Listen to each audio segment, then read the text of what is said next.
Madame, Monsieur, bonsoir. Bienvenue dans le 20h de la RTS. Voici les titres de ce journal. Examen CFE et entrée en 6e. Les épreuves ont démarré ce mardi au Sénégal.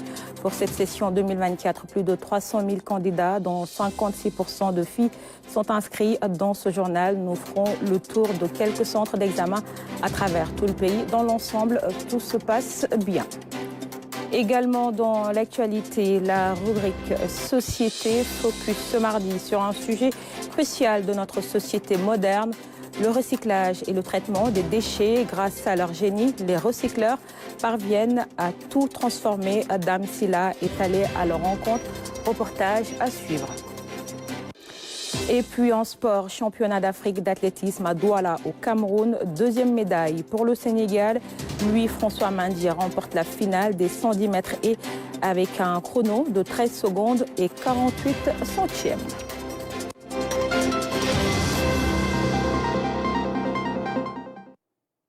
Mais avant de développer ces titres, sachez que le chef de l'État a visité ce mardi le champ pétrolier de Sangomar, situé à 100 km au large de Dakar.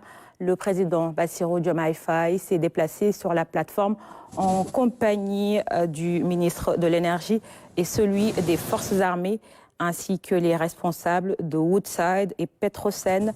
Nous y reviendrons largement dans nos prochaines éditions avec un reportage de Oumar Ning. À présent, je vous fais lecture de ce communiqué. Les députés sont convoqués en séance plénière le samedi 29 juin 2024 à 9h30 à l'Assemblée nationale. L'ordre du jour porte sur le débat d'orientation budgétaire. Le ministre des Finances et du Budget sera face aux députés. Cette séance sera suivie par la clôture de la session ordinaire unique de l'année 2023-2024 de l'Assemblée nationale. À la suite de la mise en demeure servie par le ministère du Commerce, les meuniers sont revenus sur leur décision de suspendre la production de farine de blé. Ainsi, ils acceptent toutes les mesures de baisse prises par l'État. Les boulangers ont pu s'approvisionner ce matin au prix homologué sur l'ensemble du territoire national. C'est parti pour l'examen du CFE et du concours d'entrée en 6e. Plus de 300 000 candidats sont à la recherche de leur premier diplôme. Comme à chaque examen, le ministre de l'Éducation nationale a effectué sa traditionnelle visite de supervision des centres. Moustapha Mambaguerassi s'est rendu à l'école élémentaire Liberté 1 et au collège Sacré-Cœur de Dakar, Pape Collingham. Première étape de cette tournée, l'école élémentaire Liberté 1 de l'IEF du Grand Dakar. Ici, Kadidjatou Badji Diagne, chef du centre, rappelle aux surveillants les conseils et la conduite à tenir dans les salles. Il est 7h46 minutes.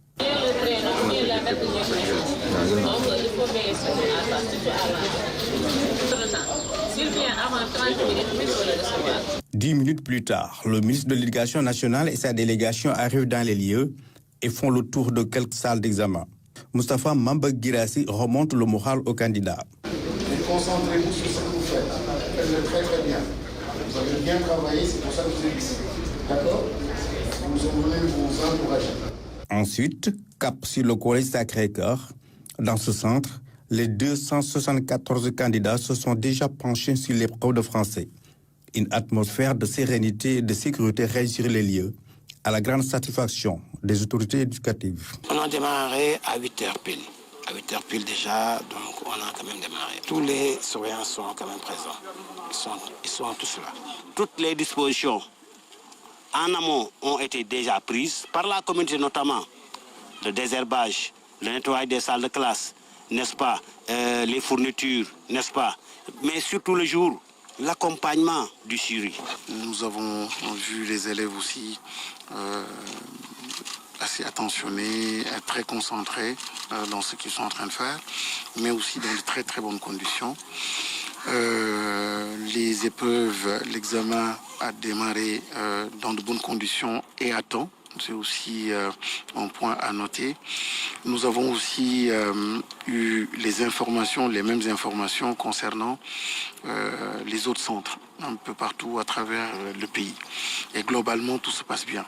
Cette année, un dispositif particulier a été mis en place par les autorités éducatives avec l'expérimentation du digital dans tout le processus. Les innovations qui ont été apportées cette année en termes de dématérialisation donc des processus. Tout cela garantit, sécurise, permet aussi un archivage donc des copies, ce qui est extrêmement important, et surtout réduit le temps de correction, le temps aussi de proclamation des résultats. Cette année, le nombre total de candidats inscrits au concours d'entrée en 6e et à l'examen du CFE est de 301 820 contre 268 l'année dernière, soit une hausse de 1552 candidats. À l'école Mamour Diarraté de la Médina, rien à signaler pour cette première journée. Candidats et surveillants sont arrivés à l'heure. Les épreuves ont bien démarré pour les 146 élèves que compte ce centre. Reportage de Ndeye Koumbandiaï. L'examen du certificat de fin d'études élémentaires CFE et du concours d'entrée en 6e a démarré à Dakar. À la Médina, 2 inspectrices ont entamé une tournée des centres d'examen, constatant ainsi le bon déroulement des épreuves. Nous avons convoqué 250 surveillants et tout se passe bien. Donc les épreuves ont démarré à temps réel. Tous les surveillants sont présents. Au niveau des candidats aussi, il n'y a pas beaucoup d'absents. Par exemple, au niveau de Mamour Diarraté où nous sommes, il y a 5 absents. 4 garçons, une fille. C'est un centre moyen, puisqu'il compte 151 candidats. Les 151 candidats sont répartis ainsi. Il y a 62 garçons et 82 filles. Bon, jusqu'à l'heure où nous parlons, donc, on a eu 5 absents, dont une fille. Ce qui fait que donc, il y a nombre d'élèves composés, et ayant composé, c'est 146. Dès 7h, 7h30, nous étions au bureau. Et chaque ICD a essayé d'appeler les chefs de centre de son district. D'abord pour voir si les surveillants sont présents, les chefs de centre sont présents et les élèves. Et on a bien démarré. On a fait d'abord ça. Donc on a tâté le pouls du bureau. Donc on a fait ce qu'on appelle le télétravail. Ensuite, on s'est levé maintenant pour faire les centres, pour constater ce qu'on nous avait dit. Est-ce que c'est vérifiable? Il s'est trouvé que tout le monde était sur place et alhamdoulilah, Dieu merci. Après un cycle de 6 ans, les candidats vont ainsi subir des épreuves à travers diverses matières. Aujourd'hui, nous avons à dérouler langue et communication, éducation artistique, découverte du monde et l'activité facultative. Ici, on aura, n'est-ce pas, l'arabe. Et ça sera la fin de la première journée. Pour la deuxième journée, ça sera demain, Inch'Allah. Donc nous démarrerons avec les mathématiques, ressources et compétences. Et enfin, on terminera avec éducation au développement durable. Dans la circonscription académique de Médina, le nombre de candidates est supérieur à celui des candidats. Une avancée significative dans la promotion de l'éducation des filles. Au niveau de notre circonscription, nous, on a combien de candidats? On a 1700 filles et 1415 garçons. Donc un total de 3115 candidats au niveau de la circonscription de Dakar Plateau. Plus de 300 000 candidats sont inscrits pour cette édition 2024 sur l'étendue du territoire national. Pendant 2 jours, les élèves vont avoir l'occasion de mesurer la qualité de l'enseignement reçu. Le constat est le même à Thiès. Dans la région, l'inclusion des déficients visuels est une réalité. Les enfants à besoins éducatifs spéciaux sont bien pris en charge. L'Académie de Thiès compte 285 centres. Reportage de Fatimata Banelba qui a fait la tournée de supervision. Ils sont près de 47 000 candidats à l'examen du CFE et de l'entrée en 6e à se pencher ce matin sur leur première épreuve langue et communication, dont le sujet porte sur la journée nationale de nettoiement. Un sujet jugé facile et à portée des enfants. Pour ce qui est aussi de la qualité des épreuves, nous avons trouvé des enfants assez gais qui ont trouvé les épreuves suffisamment calibrées, ce que les enseignants aussi nous ont confirmé. Et par rapport à ces épreuves, nous avons vu, pour les enveloppes qui ont été ouvertes, pour les épreuves déjà administrées, que l'impression est bonne. Concernant les candidats malvoyants, ils sont près d'une 50aine, venus de différents établissements de l'Académie. Nous étions dans un centre aussi aujourd'hui où composent les enfants à besoins éducatifs spéciaux, particulièrement ici, les malvoyants. Nous les avons déjà vus. Les conditions de travail sont respectées. Les transcripteurs ont été prévus parmi les examinateurs. C'est cela qui retourne les copies en braille en noir. Et ils sont là aussi et ont trouvé que leurs conditions de travail sont conformes. L'Académie de Thiès compte 285 centres d'examen répartis en 5 IF, une superficie qui demande beaucoup de ressources humaines et matérielles. Et pour cela, près de 10 000 examinateurs ont été mobilisés. Et pour cette traditionnelle tournée de supervision, une bonne impression se dégage quant à l'organisation pratique. Nous avons reçu de très bons échos de la part des inspecteurs se trouvant dans les autres centres. Donc, ceci est à mettre à l'actif de l'inspecteur d'Académie de Thiès avec son équipe, notamment les inspecteurs de l'éducation et de la formation, qui ont fourni un travail remarquable pour qu'on en arrive là. Et c'est important de le relever. Aujourd'hui, la machine est tellement huilée que cela semble banal. Mais c'est un travail fastidieux. Il ressort de la tournée que nous avons eu à faire que les conditions matérielles sont conformes aux prescrits et à l'attente. C'est parce qu'en amont, des dispositions ont été prises. Les gens oublient effectivement que l'examen, ce n'est pas tout simplement le jour de l'administration des épreuves. C'est un travail de longue haleine qui s'amorce assez tôt, dès le début de l'année, avec tout un ensemble de personnes qui travaillent en arrière-plan. Des agents de bureau, des enseignants, des directeurs, des parents d'élèves, même des forces de défense et de sécurité. L'école appartient à la communauté. Ainsi donc, toutes les parties prenantes au secteur éducatif ont participé à l'organisation de l'examen du CFE et de l'entrée en 6e pour une bonne réussite des enfants. Nous quittons Thiès pour le sud où l'examen du CFE a bien démarré ce lundi. Cette année, 7139 candidats vont concourir dans le département de Ziguinchor. Parmi eux, 6 candidats déficients visuels. Une première dans la région, nous dit Mariama Bangoura. Pour le baptême de feu, les candidats au CFE semblent très confiants et estiment que les épreuves sont faciles. Le sujet était très facile, en tout cas pour moi. On nous a donné un texte de l'environnement. Comme mon ami n'est pas venu à l'organisation pour nettoyer les rues, donc que je l'explique l'importance. On est en train de faire les épreuves ici. Les épreuves sont très faciles. Les autorités du département de Ziguinchor, en compagnie des acteurs de l'inspection, de l'éducation et de la formation, ont effectué la traditionnelle tournée dans les centres d'examen. L'objectif est de s'enquérir des conditions de déroulement du CFE qui a démarré sur l'étendue du territoire national. Sur le terrain, une parfaite organisation est notée. Nous avons également une double satisfaction. Donc, d'abord, nous avons noté avec la délégation qui nous accompagne. Donc, les épreuves ont démarré à 8 heures. C'est le lieu de féliciter l'IEF et l'ensemble de ses collaborateurs. L'autre satisfaction également, c'est la bonne organisation. Donc vous avez, partout où nous sommes passés, trouvé donc le dispositif de sécurité en partenariat avec la police. Sur les 59 centres que compte le département de Ziguinchor, 3 ont reçu la visite du préfet et de sa délégation. Les écoles Alioune Badara Diallo, Saint-Sacrement et El Hadj Omar Ndiaye sont les plus grands centres avec leurs particularités. Nous avons ciblé des centres qui nous présentent au-delà des candidats ordinaires, des centres qui nous présentent aussi des candidats avec une certaine spécificité.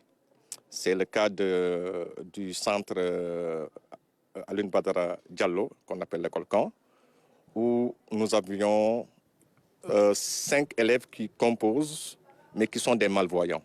Mais également au niveau de l'école El Hadj Omar Ndiaye, la particularité, c'est que pour une première fois, nous avons des élèves malentendants qui composent au CFE et à l'entrée en 6e.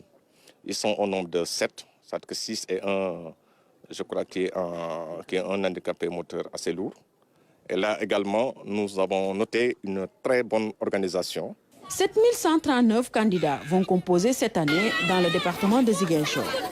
Pour marquer l'inclusion, depuis quelques années, l'inspection de l'éducation et de la formation de Ziguinchor donne une importance particulière à la participation des candidats malvoyants et malentendants aux examens du CFE.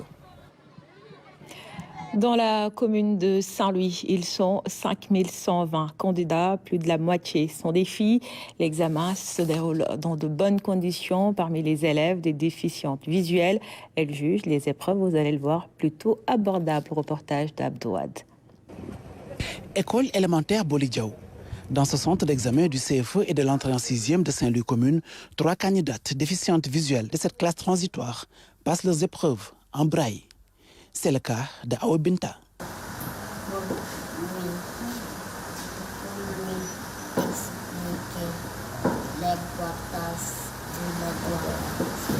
L'épreuve était difficile?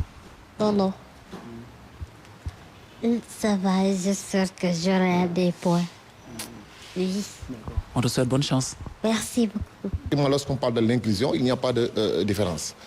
Actuellement, comme encore, ces élèves-là travaillent avec le braille, les autres travaillent avec le noir. Parce que nous lorsqu'on parle de noir, ça veut dire que ceux qui écrivent avec les stylos-là. Mais il n'y a pas de différence. Pratiquement, ce sont les mêmes épreuves, les mêmes questions. Oui, au début, c'est un peu compliqué, mais après, si l'élève est habitué, donc, vous voyez qu'ils vont vite, ils ont terminé en même temps que les autres. Saint-Louis commune compte 5120 candidats répartis dans 31 centres d'examen. 3 d'entre eux ont reçu la visite de la délégation du préfet, venu s'assurer du bon déroulement des épreuves. C'était 3 centres et il y a lieu de noter que les épreuves se déroulent dans de très bonnes conditions. Sur les 3 centres visités, nous avons globalement un effectif de 468 candidats. Et il faut noter que sur ces 468, il n'y a que 10 absents. L'examen du CFE et le concours d'entrée en 6e se tiennent sur 2 jours. Mais que de travail en amont. L'examen du CFE et de l'entrée en 6e, c'est un très long processus. En passant par d'abord la saisie des candidats, la tenue du CDD, l'accompagnement pour la mise à disposition du dispositif sécuritaire. Et aujourd'hui, l'ensemble des 31 centres du CFE au niveau de la commune sont fonctionnels. Globalement, ça se passe bien en termes de présence des candidats, de présence du personnel enseignant, mais également de la disponibilité des épreuves. Pour ces élèves, cet examen est leur premier gros test. Les épreuves sont jugées plutôt abordables pour l'instant. À Matam, cette année, l'examen du CFE coïncide avec les épreuves sportives du BFM pour l'entrée en 6e. Les élèves de la région jugent les tests de cette première journée abordables. Toutefois, quelques absences inquiètent les autorités. Ibrahima Pabidjedjou. À Matam, Ogo et Ourossogui. Difficile. Parce que tout ce qu'on nous a donné, on l'a fait. Et si tu es patient, tu peux tout trouver. C'est facile. Oui. Les dispositions prises lors du CRD préparatoire ont facilité le bon déroulement des examens. Tous les centres visités, on a eu qu'il n'y a pas eu de problème, donc tout se passe très bien. Le seul hic, c'est l'absence de certains candidats, mais l'inspecteur d'académie rassure quant à leur sort. Mais là, il y a les candidatures libres. Effectivement, il y a une coïncidence avec les compositions donc, du second semestre pour les classes intermédiaires. L'IF avait donné instruction aux principaux de pouvoir libérer les élèves qui devaient faire l'examen. Il faut un motif valable pour faire la session de remplacement. C'est pourquoi j'ai dit l'IF va voir est-ce que c'est des élèves qui sont empêchés parce qu'ils sont retenus par les compositions. Si c'est le cas, bon, ça on va voir avec le directeur des examens et concours. Il y a une session de remplacement qui est prévue en octobre. On va lui poser le problème pour voir est-ce que ces élèves, vu qu'il y a une coïncidence avec les compositions, est-ce que vraiment ils pourront être proposés à la session de remplacement. Ces examens du CFEE et de l'entrée en 6e coïncident aussi avec les épreuves sportives du BFM au collège de Ourossogui. Tout se passe bien. Ces épreuves physiques-là ont démarré depuis hier et ça va s'étaler sur presque une durée de 10 jours. C'est pour évaluer un peu les enfants au plan sportif. Quand on est au BFM, c'est 4 choix contrairement au bac. Les choix sont les suivants. C'est l'athlétisme, course obligatoire. Il y a le lancer de poids, jumelé au demi-fond. Ensuite, nous avons la gymnastique qui est obligatoire, mais aussi on a les sauts. Dans les différents départements de Kanel et de Ranérou, les épreuves ont également bien démarré informe l'inspecteur d'académie de Matam. Sachez que les députés sont convoqués en séance plénière le samedi 29 juin 2024 à 9h30 à l'Assemblée nationale. L'ordre du jour porte sur le débat d'orientation budgétaire. Le ministre des Finances et du Budget fera face aux députés. Cette séance sera suivie par la clôture de la session ordinaire unique de l'année 2023-2024 de l'Assemblée nationale. Ce 24 juin marque la Journée internationale des femmes dans la diplomatie au Sénégal et elle a été célébrée à travers un panel organisé par le ministère de l'Intégration africaine et des Affaires étrangères. Il a eu pour thème carrière et leadership des femmes en diplomatie, regard croisé. Oumou Kalsoum Sall pour le compte-rendu. C'est en 2022 que l'ONU a décrété le 24 juin Journée internationale des femmes dans la diplomatie. Pour une première célébration, les amicales du ministère de l'Intégration africaine et des Affaires étrangères ont organisé un panel sur les carrières et le leadership des femmes dans un secteur où elles sont encore peu représentées. Si je donne l'exemple à l'école d'administration, dans la promo, on avait que 2 femmes sur 26 élèves diplomates. Dans la promo qui va sortir, il n'y a que 8 femmes sur 46. Donc voilà, il y a du travail à faire et elles vont parler de leur carrière, mais également la problématique de la conciliation entre vie de famille et vie professionnelle, car c'est assez compliqué pour les femmes diplomates. Donc ça a une occasion de parler de tout ça, afin d'inspirer les plus jeunes et permettre aux femmes de choisir la diplomatie, d'évoluer dans ce domaine.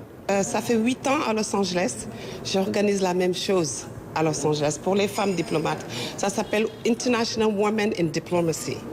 Et je l'ai créé parce que il y a 7 ans que j'étais nommée consul honoraire du Sénégal à Los Angeles et j'ai vu qu'il y avait pas beaucoup de femmes dans la diplomatie. Donc je me suis dit que et puis les femmes font beaucoup. Ils ont beaucoup de responsabilités. Des femmes diplomates sont revenues sur leur parcours entre contraintes et succès, beaucoup de chemin parcouru. Toutefois, la fonction n'est pas assez connue. Il faut vraiment qu'on fasse un peu plus d'efforts pour expliquer le rôle des diplomates, qui est un rôle extrêmement important. Parce que la diplomatie, c'est le travail que tous ces hommes et ces femmes font pour redorer le blason du Sénégal au niveau politique, au niveau sécuritaire, au niveau économique. Et aujourd'hui, au Sénégal, nous avons un ministère qui s'appelle ministère de l'Intégration africaine et des Affaires étrangères, qui dénote à quel point le président de la République, son Excellence, M. Diomaye Faye, et son Premier ministre donnent à l'intégration africaine, et à la solidarité africaine et au renforcement des relations économiques entre le Sénégal et les pays africains. Parce que nous avons beaucoup à gagner dans ces relations-là. Mais aussi renforcer la position du Sénégal, qui est un pays de valeurs démocratiques très avancées, avec des institutions fortes qu'on va renforcer encore. Donc, positionner aussi le travail diplomatique du Sénégal. Une première journée riche en enseignements, un bel hommage à toutes ces dames qui, malgré de nombreuses contraintes, portent notre diplomatie à travers le monde. Partons maintenant au Rwanda où la campagne électorale bat son plein. Le président sortant, Paul Kagame, qui fait face à 2 autres candidats, était aujourd'hui dans le sud de Kigali, à Nyamirambo, où il a tenté d'expliquer à ses militants pourquoi il est le meilleur choix pour son pays. Reportage de notre envoyé spécial au Rwanda, René Massiga Diouf. Le Front patriotique rwandais a encore fait le plein. Dans une ambiance électrique, la coalition a procédé à une véritable démonstration de force. Ce meeting tenu en plein air entre les collines de Nyamurambo, dans le sud de Kigali, est aussi très marquant pour la campagne présidentielle qui bat son plein. Le président Paul Kagame, dont l'entrée est très applaudie, suscite beaucoup d'espoir pour les militants. Ça sera ma 4e fois de voter pour lui. Je le ferai encore une fois et encore une fois si ils m'ont donné la permission. Alors je vote pour lui parce que même les générations qui viennent, ma fille, mon fils, ils vivent dans un pays de paix. J'ai grandi dans un pays de guerre. Le leader du FPR est revenu sur les raisons pour lesquelles il est le meilleur candidat pour le Rwanda, évoquant l'histoire de son pays qu'il a qualifiée de mauvaise. Avec de douloureuses souffrances, il a expliqué que sa politique vise à créer la différence avec en toile de fond la transformation de cette mauvaise histoire. Pour lui, ce sont les Rwandais qui doivent indiquer les points à changer grâce à leur vécu. Le développement que vous voyez ici au Rwanda, ce n'est pas le développement d'ancien, c'est le nouveau développement. Si vous passez par les infrastructures, vous voyez que c'est au niveau des infrastructures. Si vous passez par l'éducation, vous voyez qu'il y a les infrastructures rénovées dans l'éducation. Au santé, c'est comme ça. Au sport, c'est comme ça. Alors, il a unifié les Rwandais. C'est ça qui est le pilier principal de notre développement. Après le génocide, unifier les Rwandais, de faire même vision, même travail, travailler ensemble. Alors, c'est lui qui a fait tout ça. Alors, à cause de ça, nous disons qu'on ne peut pas changer l'équipe qui gagne. Le candidat président ne se fait pas beaucoup de soucis pour ce qui est de la réceptivité de son message. Et le message, justement, contient tout ce que la population souhaite, d'abord, mais il ajoute ce que lui-même a promis, faire de spécial, au-delà de ce qui a été accompli et qui doit être renforcé. Donc, le message est bien reçu par la population. Et je crois que vous l'avez vu, au vu de l'effervescence ici, l'effervescence populaire, vous avez remarqué que justement le message passait sans problème. Les Rwandais feront le choix de ce qu'ils veulent changer. Personne ne doit y interférer, avait-il martelé. Vous supportez les cas irrésolus. En attendant le processus de leur règlement, a-t-il également lancé précédemment. S'il est élu le 15 juillet, le président rwandais sera à son 4e mandat. Retour chez nous où l'autorité nationale de biosécurité a organisé un atelier pour le suivi des discussions issues de la COP à la Convention des Nations Unies sur la diversité biologique. C'est pour partager les recommandations et formuler des propositions pertinentes par rapport à la position du Sénégal pour les échéances futures. Moussa Mané. Il s'agit pour les participants à cet atelier de faire le suivi des décisions issues de la COP 15 à la Convention des Nations Unies sur la diversité biologique. Une occasion pour sensibiliser ces derniers sur les engagements pris par le Sénégal. Durant ces négociations, le groupe africain mis sur pied à cet effet et dirigé par le Sénégal a joué un rôle primordial en faisant preuve de cohésion et de solidarité. Il a porté de fort bonne manière les préoccupations de l'Afrique et fait prendre en compte ses intérêts au cours de l'élaboration du cadre mondial. Aujourd'hui, la Terre connaît un déclin de la biodiversité du fait des activités humaines. Des statistiques font état d'1 million d'espèces végétales et animales menacées d'extinction, d'où la mobilisation de la communauté internationale autour du cadre mondial pour la biodiversité. Aujourd'hui, les experts, les responsables politiques et le grand public apprécient et accordent davantage de la valeur aux biens et services fournis par la biodiversité. À ce titre, la biodiversité agricole, qui intéresse beaucoup la FAO, est la diversité de tous les niveaux de la hiérarchie biologique impliqués dans l'agriculture et la production des denrées alimentaires, allant des gènes jusqu'à l'écosystème. Pour une mise en œuvre adéquate du cadre mondial sur la diversité biologique, il faut des moyens, mais aussi un dialogue permanent avec les différentes entités concernées par la question, ce qui permettra de mieux cerner les enjeux de la Convention sur la diversité biologique. Au sortir de cet atelier, je suis convaincu que le comité de suivi de la COP 15 à la Convention sur la diversité biologique, avec vos contributions respectives, saisira mieux les enjeux des décisions issues des récentes assises de l'organe subsidiaire d'avis scientifique, technique et technologique et de l'organe subsidiaire de mise en œuvre. Et donc, cet atelier permettra de dégager des orientations pour la mise en œuvre et pourra faire des propositions pertinentes par rapport à la position du Sénégal pour les échéances futures. La Convention mondiale sur la biodiversité a été adoptée en 1992. Depuis, elle a permis à l'échelle mondiale de prendre conscience des menaces qui pèsent sur la diversité biologique et des enjeux de sa protection. collecter des déchets de toutes sortes et leur quotidien, par la suite les transformer et les remettre sur le marché. Les recycleurs, grâce à leur génie, parviennent à tout réintroduire dans le cycle de consommation. La rubrique Société de ce mardi nous plonge dans l'univers de cette activité essentielle à la préservation de notre environnement. Dame Silla. Tous ces vêtements, sacs, chaussures et bonnets exposés dans cette salle étaient jetés à la poubelle. Ce recycleur, nommé Touba Ndiakhas, les avait collectés pour ensuite les retaper avec une touche artistique avant de les exposer dans sa boutique.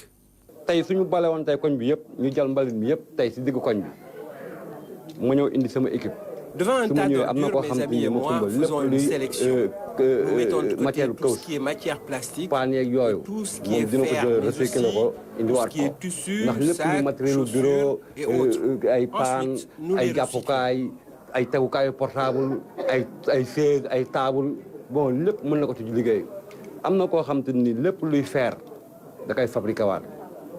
Les recycleurs, grâce à leur génie, parviennent à valoriser les déchets. Pour y arriver, il faut à la fois de l'inspiration, de l'engagement, de l'amour, mais aussi de la volonté. Tout ce que vous voyez ici a été ramassé dans des poubelles. Mais après réflexion, cela devient très beau. Cela montre qu'avec une très bonne inspiration, on peut tout faire. À côté des tissus, sacs et chaussures, le plastique fait aussi partie des objets recyclés. Ici, les recycleurs, grâce à leur ingéniosité, parviennent à mettre en place la menuiserie plastique. Depuis quelques années, on a commencé à développer ce qu'on appelle la menuiserie plastique. Donc, vous avez vu tous ces meubles, donc les plaques, tout ça, et c'est à partir de plastique qu'on a récupéré, donc qui ont été transformés donc, en plaques. Donc, c'est une alternative qu'on offre à la société, donc par rapport à l'emploi des jeunes, par rapport à l'aspect économique aussi, parce que lorsqu'on parle du recyclage, on parle de l'économie circulaire en quelque sorte. Et parler de l'économie circulaire, ça revient à avoir un fort impact environnemental, c'est-à-dire essayer de voir l'alternative par rapport au bois. Les objets plastiques recyclés sont rares et souvent de bonne qualité. C'est pourquoi les clients ne manquent pas. Non seulement c'est rigide, c'est une matière qui résiste à l'eau et c'est solide.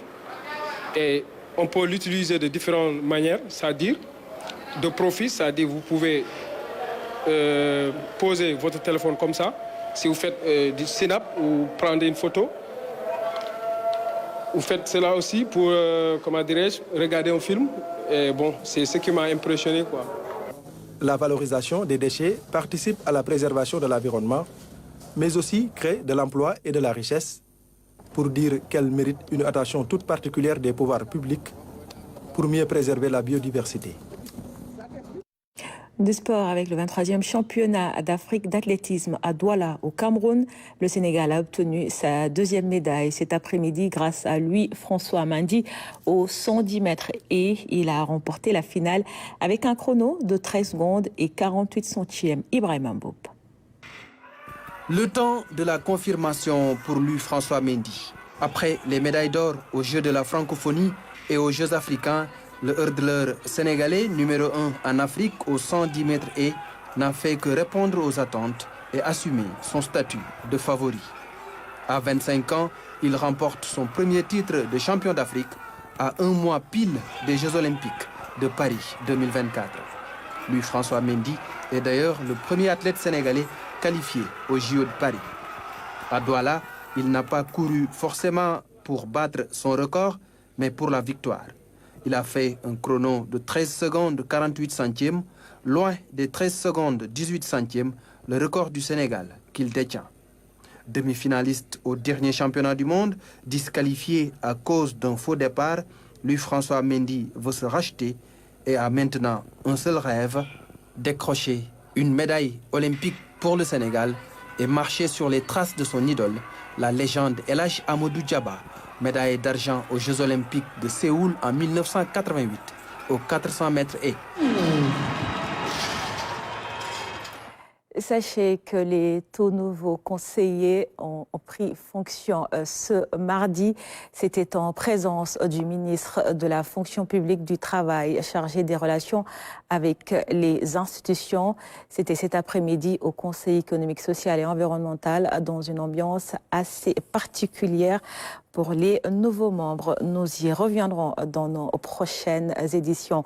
Et avant de nous quitter, je vous fais relecture de ce communiqué de presse de l'Assemblée nationale. Les députés sont convoqués en séance plénière samedi 29 juin 2024 à 9h30 à l'Assemblée nationale. L'ordre du jour porte sur le débat d'orientation budgétaire. Le ministre des Finances et du Budget fera face aux députés. Cette séance sera suivie par la clôture de la session ordinaire unique de l'année 2023-2024 de l'Assemblée nationale. L'information revient aux environs de 23h pour l'édition du soir. Avant cela, retrouvez Fama Diouf et toute son équipe pour votre émission Lycée Birsey. Merci pour votre fidélité. À tout à l'heure.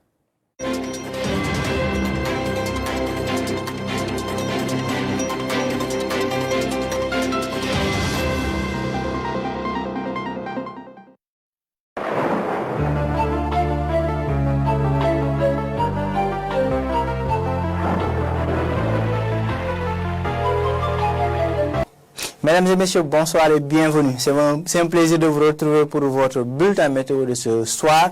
Un bulletin qui sera marqué par un temps relativement stable, dont aucune pluie n'est prévue ces prochaines 24 heures sur l'ensemble du territoire sénégalais.